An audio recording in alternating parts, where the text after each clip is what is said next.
Good afternoon, everybody, and welcome to Seahawk Talk here on the Salve Athletics Network. I am Andrew Bazzelli, your host, coming to you live every day, 3 to 4 p.m. on Facebook, YouTube, and Periscope. Through Twitter, we have a loaded show for you here once again today, TGIF, and we'll be speaking to our winter sports teams. We'll have Chris Peasley and Andrew Richards from our men's basketball team, Dylan Carabia of our men's ice hockey team, David Lunn, head coach of our women's ice hockey team, and then a brand new assistant coach for our women's basketball team, alumni Liv Pierce. But before we get to them, we're going to get to our producers. And before we get to the producers, we're going to remind you to keep your distance.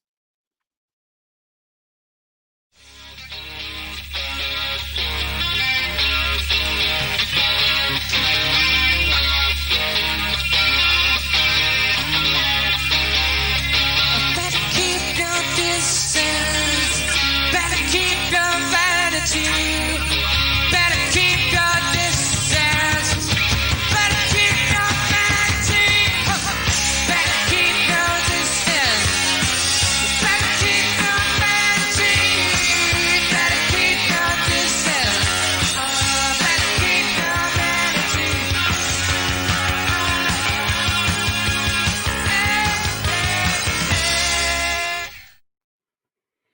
That's Ed Habershaw with Keep Your Distance from The Shake. We're going to go now to our producers, Joe Morelli and Mike DeFusco. And on location is Mike DeFusco. Mike, tell us a bit about where you are right now. Yeah, Andrew. So right now I am at Brother Reynolds Field here at Salve Regina, and behind me, Salve Baseball is having its first practice of the year, which is also why I'm wearing my mask right now. Yeah, it's going great out here so far. They just got done stretching. They did a long stretch, and now they're getting some of their first drills of the day. Everyone's socially distanced, wearing a mask. So far, so good here. Pitchers, I want to get to talk to one of them later because they're focused right now, but hopefully by the end, we'll be able to pull one of them aside. I say I'm kind of jealous because it is a gorgeous day today. This is what we talked about. Like, you're gonna have that false fall, and then we're gonna get that warm trend again. It's kind of muggy today, but it has to be great to be outside. A perfect day for practice. Yeah, I am having a great time. I cannot complain. I've been out here since about 1:30 getting shots and just enjoying myself. It's looking good. Now, part of that is like we've said, the baseball team, you're also groundskeepers. Is that how, what time was practice supposed to start, and how early did people have to get out there to make it ready? Yeah, so practice it starts at 2 officially, but you got guys showing up anywhere from like 1 to 1:30 is like when you should be here by 1:30. That's because then they got to get all the screens out. As you see behind me, there's a turtle right here used for BP. So you got to get all that stuff out, and then you got to drag the field. They got a couple of shots of that, so you'll see. And you really are. I mean, you take care of the field. It really makes you pay attention to detail, like Coach says. Now, baseball is kind of socially distanced as is, but what are the kind of extra things that you have to do right now that you have to practice during practice to make it even more so? Well, the first thing I really noticed was when he called everyone over to like huddle up, and then you can't really huddle up anymore. So everyone had to kind of it was like everyone spread out like 6 feet apart, and it was a much bigger huddle. It was a lot wider out, and he had to like speak up. So that was the first thing. Other than that, just making sure when you have two guys at the same position doing drills together at like shortstop, making sure that they're separate when they're when they're taking their breaks. But it's really easy to get individual work in baseball. I'll try to show you guys next time, but they're all doing a good job of really staying separate out there. Cool. Last question, Mike. We have to get Joey to get some aviators because you're rocking it today. I got a new pair today. Joey, come on, you gotta get the aviator. Nobody told me. If you told me, I would have gone and bought some. You don't need a memo. It's just a vibe. It's just a vibe, especially with the hair. I feel like this goes really well together. Now I look like I'm hosting an internet show. Well, I have glasses. So like I gotta. I mean, aviators are the kind of sunglasses I'd have to wear over these. I just don't know sunglasses because glasses. These are actually a prescription. Perfect. Best of both worlds. Joey, I don't even know how to describe. You say yes. Story that you found that was all right. I like how you come with the comic relief. It's Pulitzer good. Prize-winning content here. So as we know, the way I find my news for the day is I go into Twitter's trending tag and I'm like, okay, what's in here? What's crazy in here that I can pull out for us? and I see when you see hero rat trending, you're like, okay, this has piqued my interest. And so today's top news from the New York Times, a rat that sniffs out landmines receives an award for bravery. And it's like, that's just hilarious. I like NPR's name for it better personally, which is Hero Rat wins top animal award for sniffing out landmines.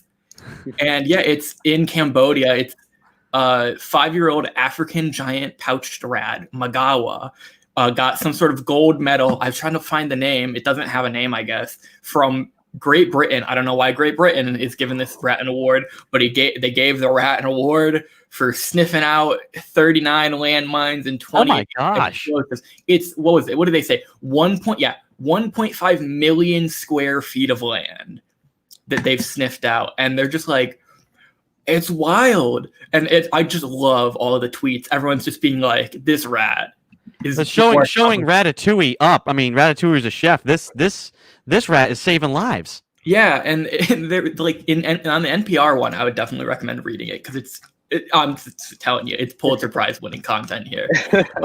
But they're just like they started using rats because they're so light they can't sit off the mines. That's incredible. But they really appreciate the rats. They're like they don't get to go into the field until they can get a perfect score on a 860 square meter or 8,600 square meter like test area, and then they're allowed to go in the field. And they get a banana if they sniff out mines, and it's just the best thing I've ever heard. Like, this is the 2020 content I want. That is unbelievable. I have something a little more relevant, especially with the guests we have today. But I always appreciate the stuff you find, Joey. Yeah. It's like you said, this is the year for endless content like that. We need the wild stuff. The NCAA just released its Core Principles of Resocialization of Collegiate Basketball. This is a massive web page with just an immense amount of information. And there's like every single section has like links to even like you can get deeper and deeper and deeper. Basically, the stuff they go over, the testing procedures, like in season, they want to test athletes 3 times a week on non-consecutive days, officials and coaches as well. It outlines rules for preseason, games, bench protocols. You don't think about it, but like look what we saw at the NBA. I mean, you got guys, even though they're in a bubble and they're supposed to be being tested every day, you've got guys sitting apart on the benches, travel protocols. And then part of that is like, what happens if you're like on a bus or a plane and like the guy in the back seat starts coughing, like how you're supposed to like segregate them and try and keep people away from each other. And then the last thing, which is kind of the crazy thing, is criteria or considerations related to the discontinuation of athletics, which they basically just have criteria where it doesn't matter about your, some of it can be for the team, but it could also just be for your area or for your institution. Like if X amount of cases are happening on campus, doesn't matter. Sorry, done. Even if your team is completely fine, which is just, that's kind of like that big part of the unknown for everybody, is it's not just on the athletes, but it's on everybody. It's on the whole community. But yeah, the NCAA put that out today. And I know I'm going to want to ask our first guests, which is our members of our men's basketball team. So we'll get their thoughts on this just a second. But Joey, Mike, great stuff. And we'll talk to you later on in the show. I'll let you guys get busy at work behind the scenes, helping to produce today's show. So we'll talk to you guys at the end. All right, that's Joey Morelli and Mike DeFusco. Want to bring into the show now 2 members of our men's basketball team, Chris Peasley and Andrew Richards. Fellas, how you doing? Doing great. How are you? Now, have you had a chance? I know I'm sure Coach has talked to you guys, and these kind of the resocialization of basketball has been kind of coming out piecemeal, and now they've put out like this big giant thing of information. What's your reaction to that, or what have from what you've been told already, your guys' impressions of what this season is gonna be like with all this restrictions and everything? Oh well, I mean, I find it kind of crazy, and it's definitely something that needs to be done. And I understand what our athletic trainers have to do in order to keep us safe. So, I mean, it's great. It's a great thing that we could at least get back out on the court. So that's definitely a positive. Yeah, and Coach already set out our October plan, so we have an idea of what we're going to be able to do during the fall months, but we still got to worry about what's going to happen with the season. Yeah, definitely. Also, I was going to say I definitely give a lot of credit to the staff for still being able to put stuff together for us this way we could still play. Yeah. Now to kind of go backwards just a bit, how were your summers? I mean, how did it go over the course of the summer? You know, how are you guys able to stay in shape, stay sharp? You know, did you get a hoop in your driveway? You know, like how did the summer go for you guys? The summer, I definitely took advantage of the summer. I was able to go to some parks out in Long Island who still had their hoops up and get some shots up, do some running, a little bit of playing with masks on, of course. And I also was able to get a few certifications for cybersecurity, which is what I'm trying to do in the future. So definitely took advantage of the time that we had. Yeah, and I had one of my best friends, he has like a gym at his house, so I was able to use that and stay out of like the public ones, even though they were shut down.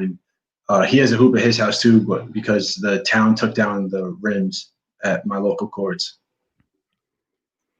He has a gym. Okay, when you said gym in his house, at first I was thinking like a basketball gym in his house. No, You just mean a no. weight room. Okay. Yeah, he has a weight room. I was like, oh my gosh, this man's living the dream. No. How has the return gone? Getting back onto campus, acclimating to campus, getting into your housing situations. I'm sure that was a whirlwind, but how has it gone and how are you guys feeling settled now? Well, it's definitely different. It took us a week or two to get adjusted, but Chris and I are adaptable. So like when different situations come upon us, we're definitely ready to adapt on the fly. And it's definitely been more smooth the last 2 weeks. So that's really good. Yeah, and being able to like get back with our boys and stuff and get ready to play. We did try to play at the courts on campus, but some of us forgot masks, so we had to go get everybody situated. But we've been able to play with no problems. So I mean, it's definitely different, but I mean, we're figuring the things out. Yeah, is this the most excited you've probably ever been for like practice? Like thinking about like, oh, we can get together, we can practice. Like this is great. Yeah, for sure. What are your expectations for this season? You know, obviously, hopefully, the expectation is having the season. But as far as for your team, what are your team goals and expectations? Well, I definitely expect us to win the entire conference. Like even if you look at it last year, we felt like we had the best team top to bottom, and like every position we had depth, and we have our core returning this year. So our expectations are very high for ourselves, and even when we're playing, we have high expectations, making sure we're locking in, doing the stuff that coach wants to do, and making plays that we know are going to help us win on the court. So it's definitely been a focus and a different type of aura around because we know how good we can be. Yeah, and we have like that set standard. It's like make the playoffs, win the playoffs, and then get a bid for the tournament. So we're going to keep the same mindset no matter what the outcome is, season or not, hoping for the best. We want the season, but we're definitely coming out ready to win. Yeah. Now, kind of a fun question. I've asked a lot of teams, a lot of players when the quarantine first started and we were all stuck at home. Everybody was doing, whether it was on TikTok or Instagram, the like trick shot challenge things. Did you guys get into any of that? Did you come up with any of your own trick shots, or what was maybe like the best trick shot you guys saw somebody pull off? I'm definitely not a TikTok type of guy. That's not me. No. And I've seen a few crazy ones, but I saw like a full court lob. That was probably the best one I saw. But I'm not a big TikTok type of guy to make any. So Yeah, my best one was seeing LeBron's full court. That's it. Yeah. More of a serious question. We've seen the Black Lives Matter movement spotlighted at all levels of sport. For you guys as a team, have you had any of those conversations about how you plan to integrate that and have those discussions, those tough talks about the issues facing our country and around racism and stuff? And do you guys have any plans, to do anything as a team, whether it is just something internally or participating and trying to get something on campus? I know we've had peaceful marches in the past. what has that dialogue been like for you guys? Well, we've definitely talked about it as a team, and it makes me very happy to see that a lot of our people are in support of the movement and trying to speak out and voicing their opinions and trying to make change. So, I mean, it's definitely unfortunate what goes on in the world and the racial disparities, but I think we can fight them and we can impact change. So, I mean, we've had conversations about it. We don't have like a concrete plan on how we could go about it, but it's definitely in the works. I was gonna say, is it good, Andrew, to know that like that's the biggest part of it, right? Is being able to have those conversations, even if you don't necessarily know where you want to get to yet, but being able to feel like, hey, we can talk. This is a good starting point. Exactly. And even if some people may disagree, it's good to at least be able to talk about certain things. This way you can progress and grow as a person. All right, great. Well, guys, good to see you. Hope you guys stay safe. Good luck with practice. Hope to see you guys on campus soon, and hope to be in the gym. And hopefully we have a season this January. And I look forward to seeing you guys out on the court. Thank you. Have a good day. All right, take it easy, fellas. That is Chris Peasley and Andrew Richards of the Salve Regina men's basketball team. We're going to take a very short break and be back with Dylan Carabia of our men's ice hockey team. Don't go anywhere.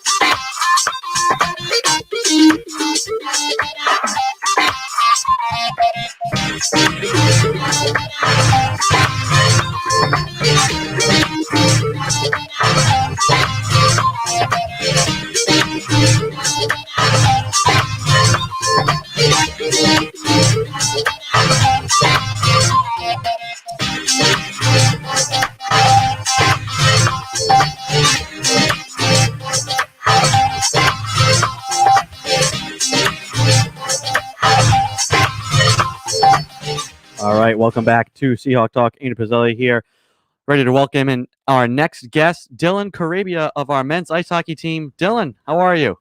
Good. How are you, Andrew? Good to see you. Good. Senior year. Yeah. What? I know. How Where's the fast time going? has that gone by? It's incredible to look back and just see all the guys that you've met and the stuff you've done, all that good stuff, and all of a sudden you're here. Yeah. Does it give you a little bit of extra motivation, knowing it's your senior year? There's so much in the way of getting a season going. Not that it's something that's impossible, but there's all these, Right. You have to make sure you follow this protocol and this restriction, all these things. Does knowing that your senior season is like what's riding, like that's the motivation is to follow, making sure you have your Right. mask, doing all these things. Hey, practice is going to be harder and things are going to be uncomfortable, but I'm motivated because I want to have my senior season. Does it help to know that that's what's on the line? Definitely a huge part of it for sure. Can't get wrapped up too much in the negative aspects of it, not knowing certain things, but just everyday life, be positive, do the right things, obviously wear a mask and, abide by all the guidelines that we have in place now and just hope for the best, doing everything we can to be ready for that moment if it comes and when it comes. So, yeah, that's about it. I mean, take it as it comes and just got to make the most of it, going back to senior year. I mean, you're only going to get this 1 year. So we got to make the most of it, despite everything going on. What does that group of teammates and seniors mean to you? I mean, you guys as freshmen had the best year in program history. And does it have kind of that like, okay, this is like the last hurrah sort of bit, hey guys, like this could be our last chance to be together. What does that group mean to you? It's a big part of my life for sure, and something I'll hold, very close to me, not just this senior group, but, everyone from Salve really. But, this group it's been super special. I live with 4 other the guys right now. And then I know some of them are spread across a few different houses this year, but we're all pretty close and, just love being together. It's great. Yeah. Did you stay in Newport over the summer? No, I head back to Florida live with my parents back there and work. But I'll be staying in Newport this summer for sure to get the experience in. I was gonna say, talk about that's what Yeah. a lot of people, you miss when you leave school, when you graduate. It's more than just the group. It's the place too, and the atmosphere. What do you? And everybody talks about Newport being such a great place for you. What do you love about Newport? Honestly, I love just being close to the water. That was something when I was choosing to come here. I was like, kind of reminds me of home, and it's just nice to go out, look at the water, kind of let go a little bit, after class or a practice, whatever it may be. It's a really nice asset to this school, and just a tight knit community, knowing everyone in Newport and just being able to walk places. You just don't get that everywhere you go. And obviously the weather's great, especially today. Just a beautiful day. Now, coming from Florida, what was that like trying to get from Florida to here to transition onto campus? That process must have been a bit hectic. It was a little hectic. The prior 3 years before I came here, I was in Walpole, Massachusetts, which is only an hour and a few minutes away. So that part wasn't too rough, getting acclimated to the weather and stuff. But I would say, honestly, just getting back into the school swing was the hardest part, definitely. Yeah. Aside from the getting to play, what excites you most about this year's team, the 2020-2021 team? Just that it's our last hoorah, and we can just leave it all out there, leave no regrets. And I know we have a good group of guys that have come in this year as well. So we're having a really good time getting to meet everyone, and just can't wait to get on the ice together.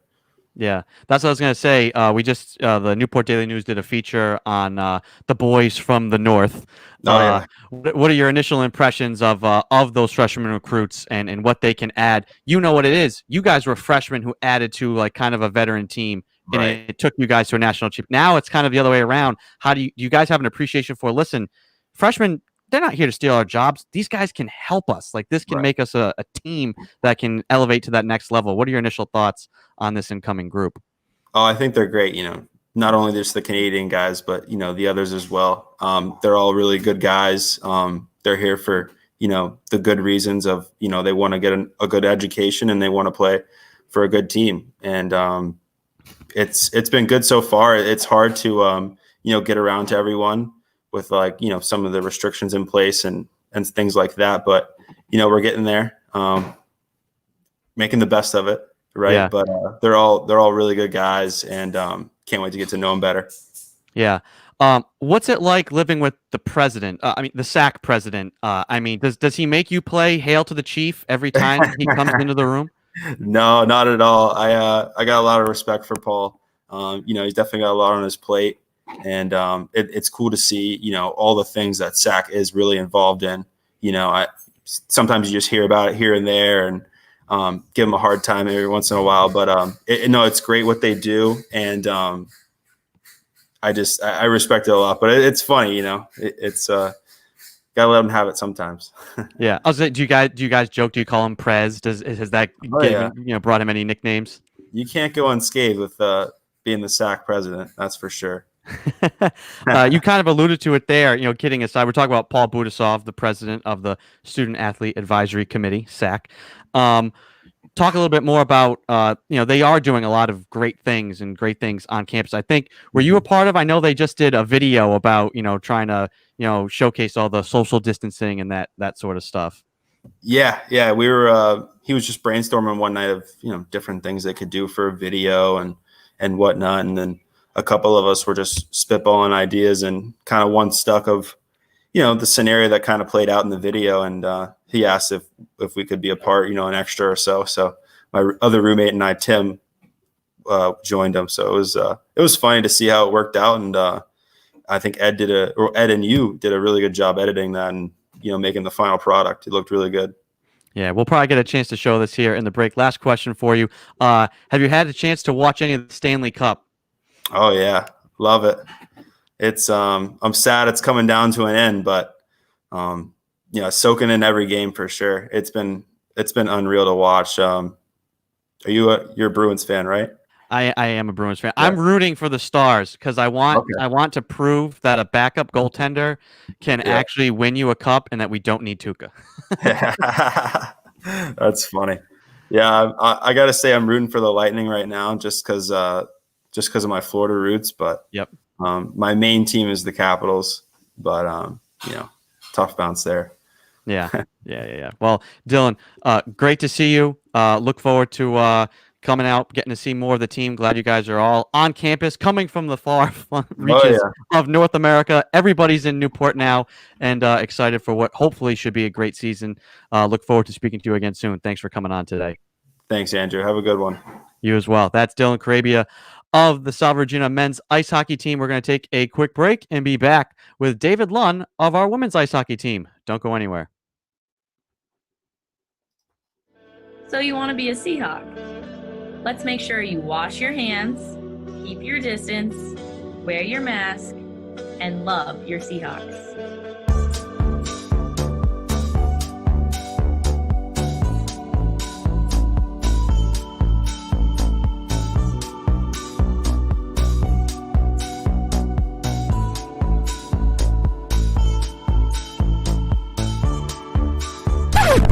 Sammy, no mask?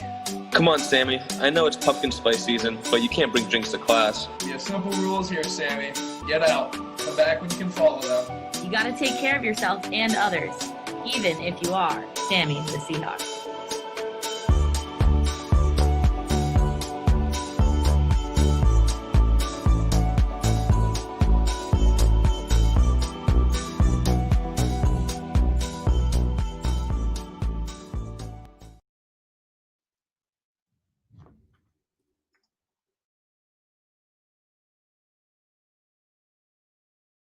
All right, that was a feature from SAC, the Student Athlete Advisory Committee, the brainchild there of Paul Budasov, their president, and Ed Habershaw worked with members of SAC to get that video produced.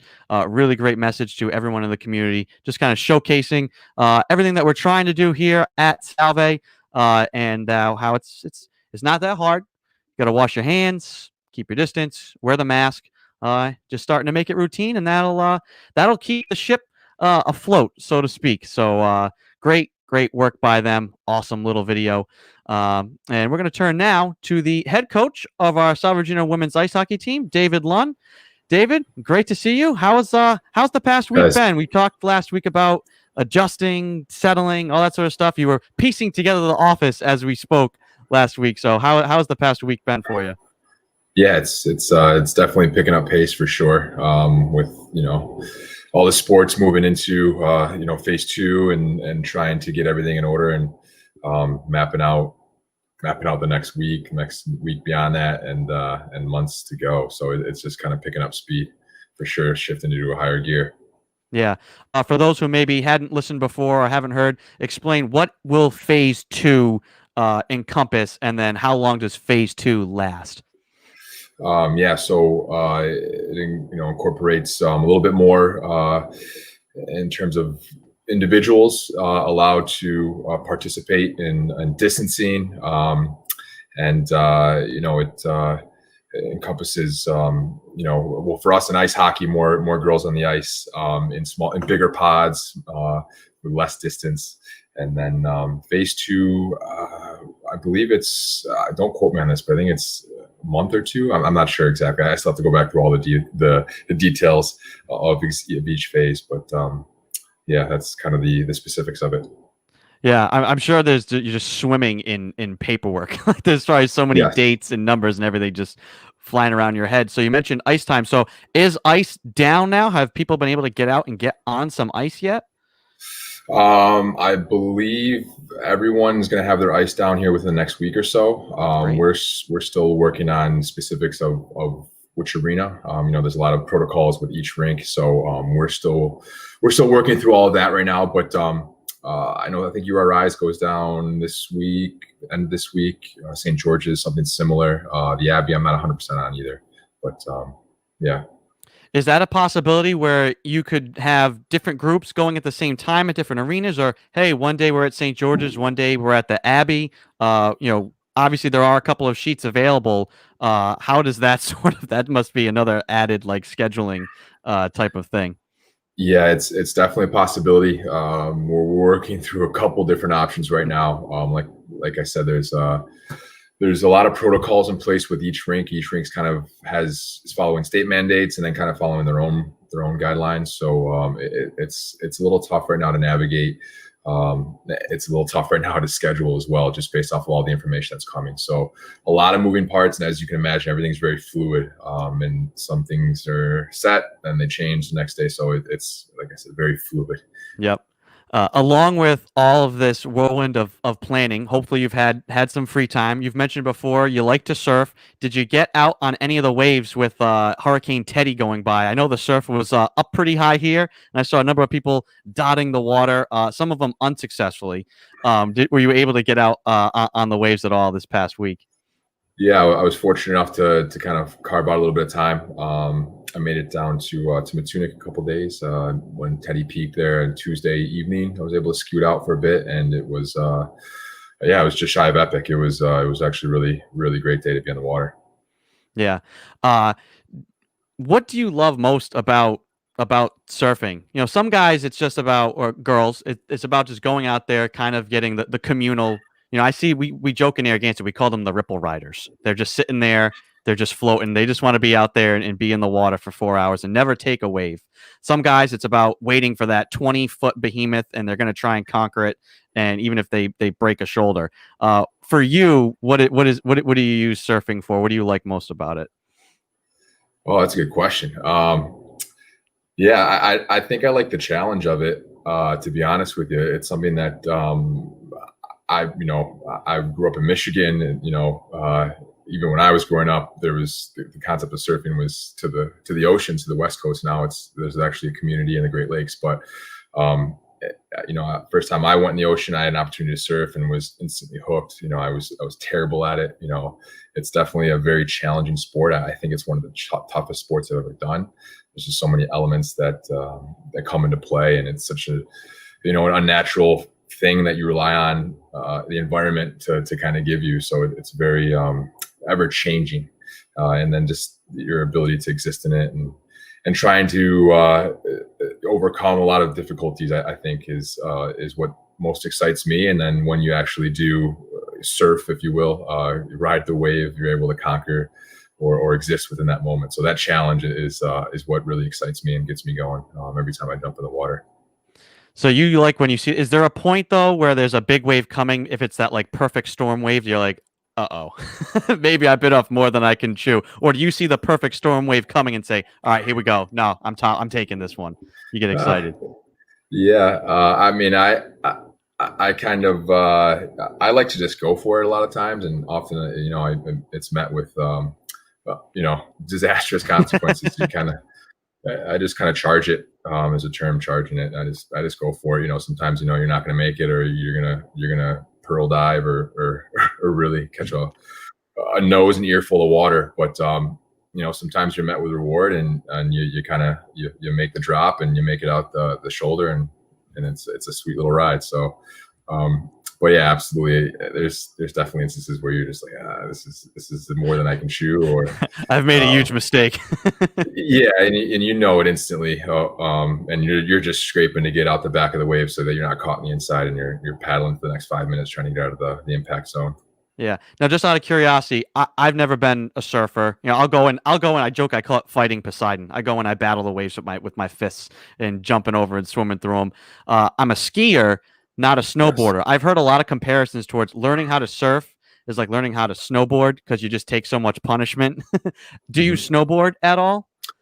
I've never been snowboarding, actually, and I skied a few times years and years ago. So I wouldn't call myself much of a skier, but I've heard a lot of comparisons to people saying surfing and snowboarding and how you're on your rails, your edges. I skateboarded quite a bit though, so there's similarities there too. Yeah, absolutely. So I imagine that there's a lot of crossover between all three. There's differences between the three. So yeah, absolutely. Yeah, all three use the term shredding. That's definitely a Okay, there you go. commonality.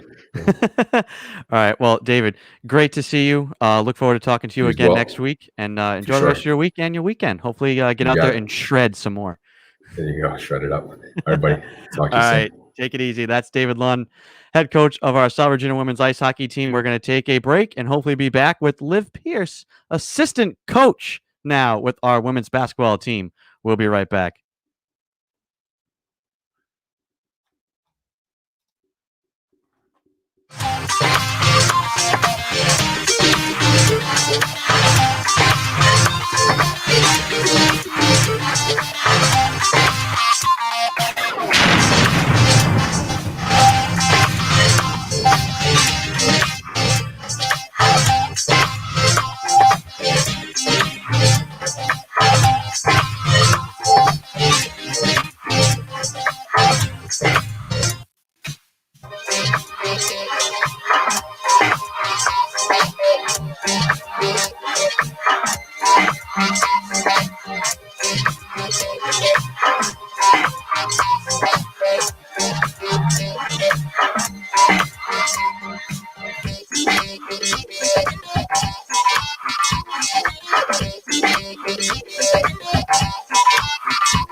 So you want to be a Seahawk? Let's make sure you wash your hands, keep your distance, wear your mask, and love your Seahawks.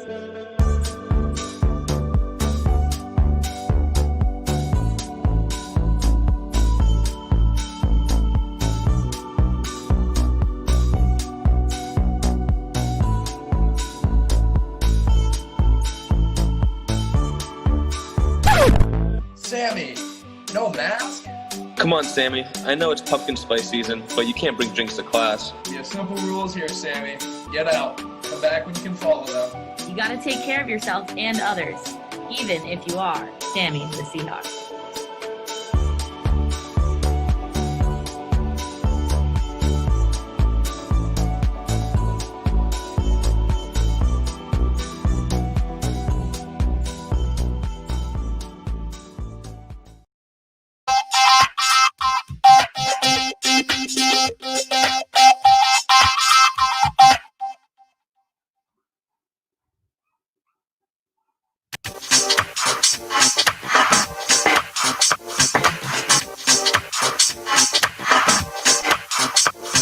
So you want to be a Seahawk?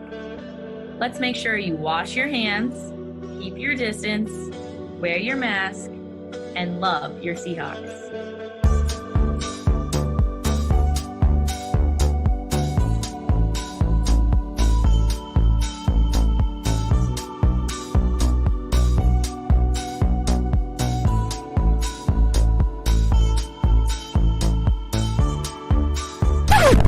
Sammy, no mask? Come on, Sammy. I know it's pumpkin spice season, but you can't bring drinks to class. We have simple rules here, Sammy. Get out. Come back when you can follow them. You got to take care of yourself and others, even if you are Sammy the Seahawk.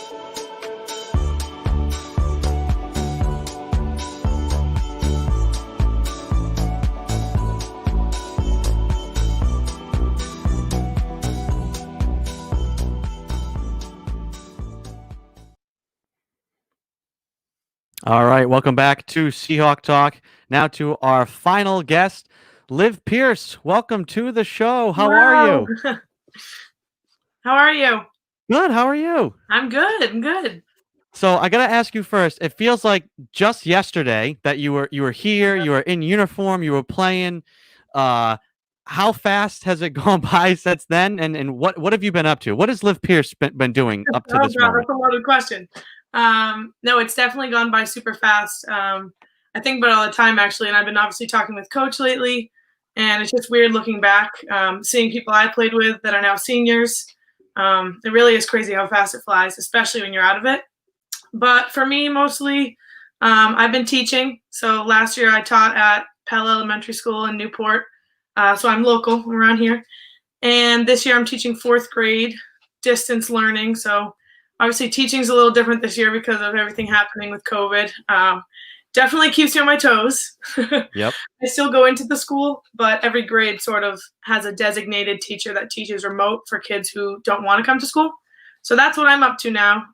Lesson planning, just kind of in teacher mode. So I was gonna say it's a crazy time to like you graduate. Okay, I'm a first year teacher. Oh, I'm kind of getting into a groove, Yep. and oh yeah, then a pandemic hits. Like it must be really that it has to be just as soon as you get comfortable, now you're on your toes again. Yeah, and that's pretty on brand for my life. Right when I feel like I'm kind of in it, just something new comes. But I adjusted in the spring. I taught from home, which was difficult, but it's nice this year that I get to go into school, even though I'm teaching over the computer. I actually get the sense of community within the school, and I like to be in a routine. I don't think I would like if I couldn't separate sort of work and home. Yep. So it definitely makes it easier. It's different, better this year than it was in the spring of last year, for sure. Yeah. Now, on the same page with that it's like one heck of a time to want to become a coach. But how excited are you to come back to Salve and to be getting into coaching? I am so excited. Coach texted me like a little over a week ago, and she was like, "Hey, if you're around to talk, like I'd love to chat with you about some things." And then I went to her house. We had a conversation, brought the mask, and she told me about the coaching position, and I was like all in. I'm like, "Yep, I'm your girl." So we've been talking a lot about that. It's kind of interesting, like you said, jumping into coaching at the college level when all of this is happening. This season's sort of a non-traditional season. It's kind of unique in the way that the practices are going to be run. So I kind of talked to Coach about that. It's more like one-on-one, small group workouts, so to speak. And I know Coach always says that whenever she sees people working out in the gym, they're usually working on things that they're good at. So it's definitely going to be my job this year to kind of hone in on the skills of all the players on the team and get them improving on their personal skills that they might not be the best at or need to improve upon so that it can be better for them and the team. Yeah. It's kind of nice that we have flexibility, sort of, in the sense that we can be creative with the things that we do or modify things. One of my biggest things this year, joining the coaching staff, is trying to keep it interesting for the players. So I know personally when I had tryouts on October 15th when the season started and we had a month of practice, that was like, whoo, and you don't have a game, you get a little antsy. So not having games till January, hopefully January, not having games till then is definitely going to be tiring and repetitive for the players. So I've actually been talking with Coach about things we can do that's not completely all basketball all the time. Things like team building, and our main goal too is to also try and get the players to be active in the community to promote positive change in any way that we can. There's a lot of sort of crazy things and horrible things going on in the world. So we also, along with basketball, want to try to get our team out there. I always say there's strength in numbers. So getting them all out there to sort of promote that positive change will obviously help issues happening around the world, but also that can be another form of team building. So we're trying to figure out ways we can be creative this year with the schedule. So it's a balance of both. Yeah, we had a great conversation with Coach last week, and she talked about that, and I thought it was a great perspective that just because we can't maybe have games and focus on basketball, that's an opportunity to focus on the other things and build as people and as a team. For you, being somebody who is so recently on the team, I'm sure you still have relationships with people on the team, and you know them well, and you've been in the trenches with them. How do you think you can help and bring that perspective on the coaching staff? Yeah, so obviously I know there's a lot of young players, a lot of new players I don't know. I know of many players that played last year, but I do have some pretty strong and good relationships with a couple of the players on the team, more specifically Brooke Vanosik and Mary Rourke.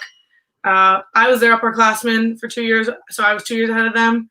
I was their captain for 2 years, and when I was sort of in that spot, my biggest focus was trying to lead them, motivate them, and give them someone to look up to.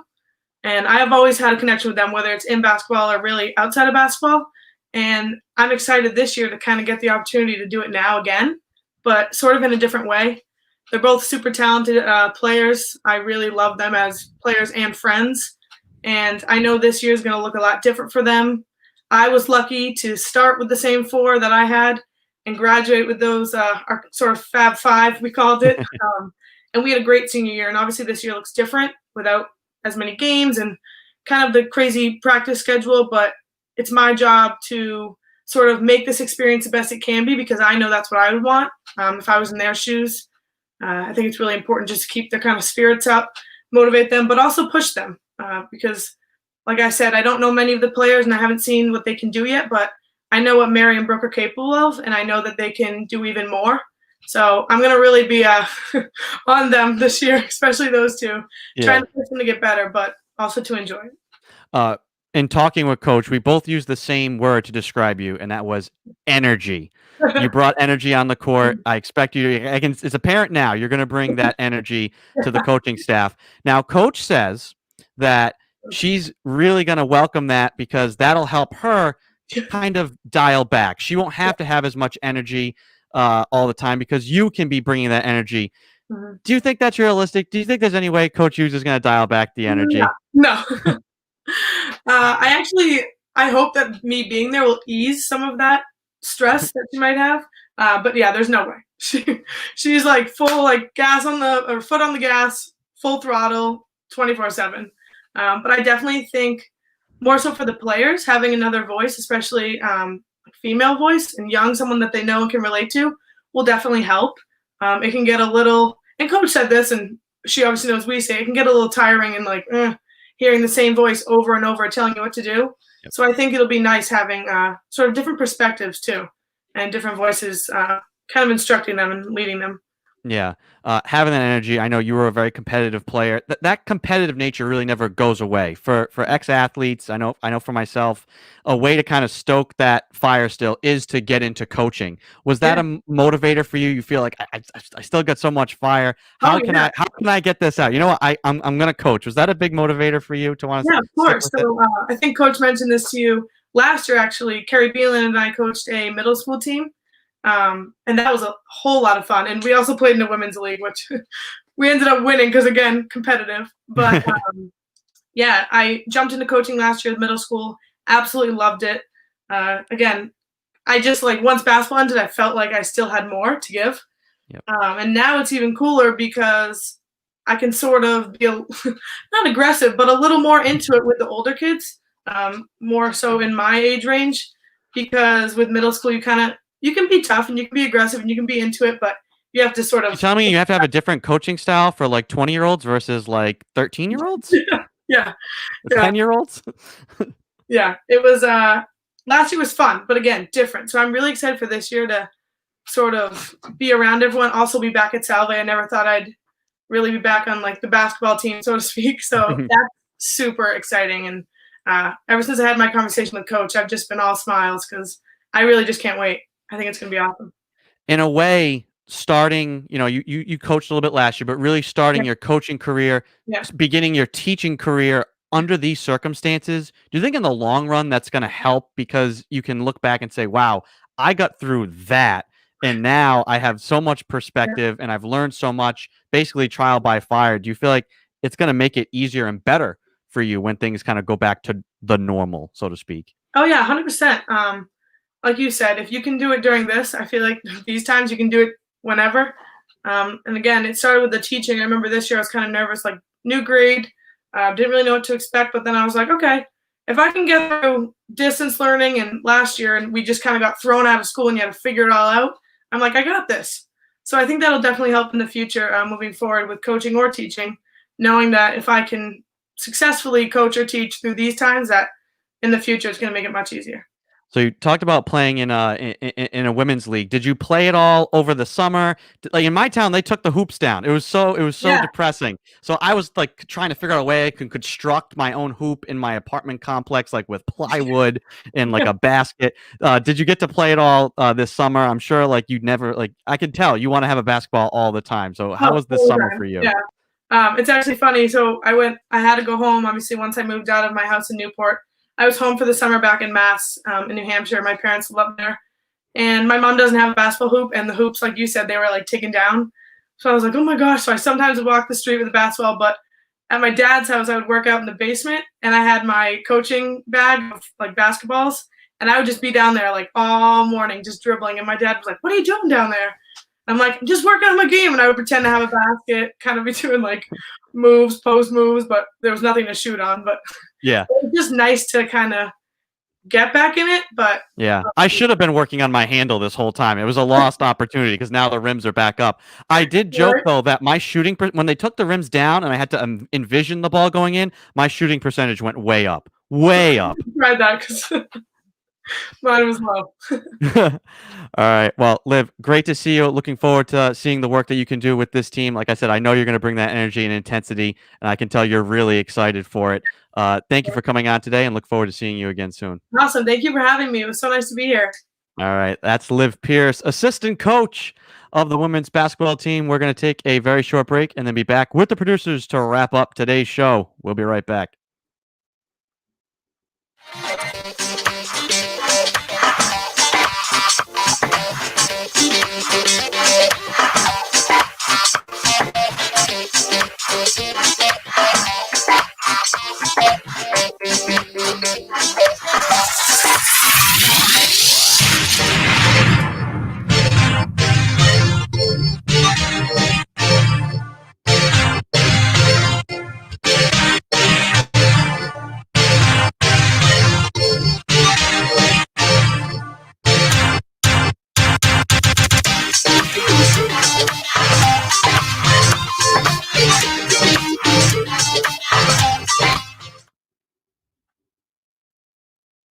All right. Welcome back to Seahawk Talk. Andrew Pizzelli here. We'll now be joined by the producers, Joey Morelli and Mike DeFusco. Mike, I can tell you're still out at the field. What do we got going on Brother Reynolds? It's really exciting, Andrew. We're about to start batting practice, the most fun part of practice. They just got through their detail stuff. They just got through their base running drills. They just did some pop flies and communication. Now the fun part, they get to go hit. You might actually be able to see behind me a little bit. They got the pitching machine out, so they're going to start doing some curveballs off the hack attack, which is personally I can say no fun at all, but it's going to get them a lot better. So, why is it no fun? Because it's difficult, but it gets you. He'll crank that thing up to 85 plus on sliders, 90 fastballs. So you're going to see. I think you're going to see some really cool shots after they start taking some beeps. Did you have a chance to have any conversations with anybody while they're out there? You know, it's good to see everybody's on there, got their masks on, everybody's following the rules.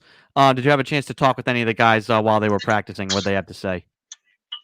Yeah, I had a chance. I talked to just a couple of the pitchers. They have seems to have a little more downtime in between their drills and the EDP, so mostly try to stay out of their way. You know, they're trying to get a lot done, but the pitchers just seem really happy to be out there. I was just filming them run some sprints, and they're happy to run sprints. I mean, how crazy is that? They're just happy to be out here. So they're getting some work off the mound right now. So yeah, it's really productive first day. You know, it's really it's a nice practice to watch. If you're a baseball guy, you come watch one of these. I would copy what you do here today.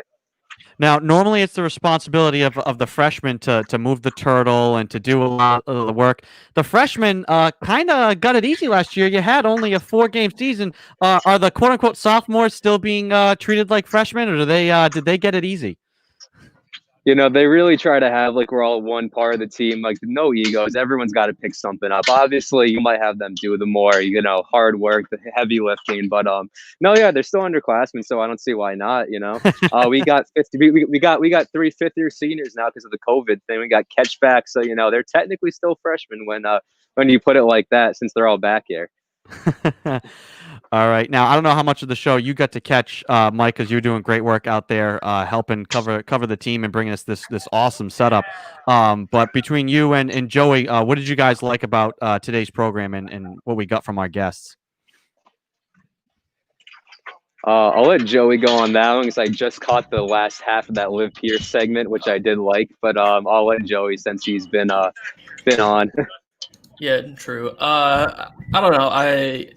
I think I really liked having Chris and Andrew on and hearing them talk about they want to have the season, and it's always nice listening to the athletes because we assume that it's everyone's doing what they need to be doing and they want to have the season, but it's nice to hear the players say they're making sure that their teammates are following rules and everybody's doing everything because everyone does really want to have their seasons and to actually be able to play. Yeah. Mike, what did you like about? You said you got to catch the end of the Liv Pierce interview. Oh, sorry, Andrew. What was that? You said you got to catch some of the end of the Liv Pierce interview. What did you like about that? Oh, I got to pretty much catch the goodbye part of it. But it was a great ending. Yeah. No, I just swooped in at the very end. I was trying to get set up, but she's an alumni, correct? Yes. A former athlete. You know, I love when they come back on the show because that's just so nice. That shows you how great Salve is when you have alumni like that still wanting to come back and do stuff like this. I think that just speaks to how great of a environment there is here at Salve. Awesome. All right. Hey guys, great stuff.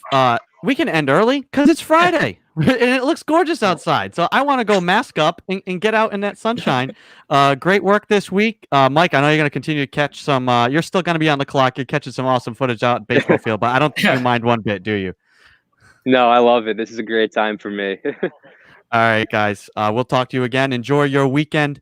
That is Mike DeFusco and Joey Morelli, the producers, tirelessly working behind the scenes. Mike DeFusco out in the field getting the job done.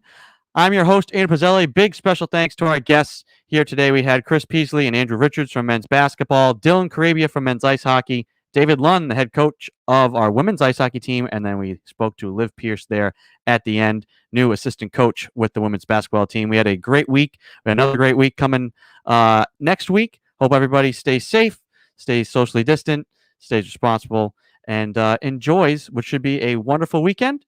And we'll talk to you again on Monday.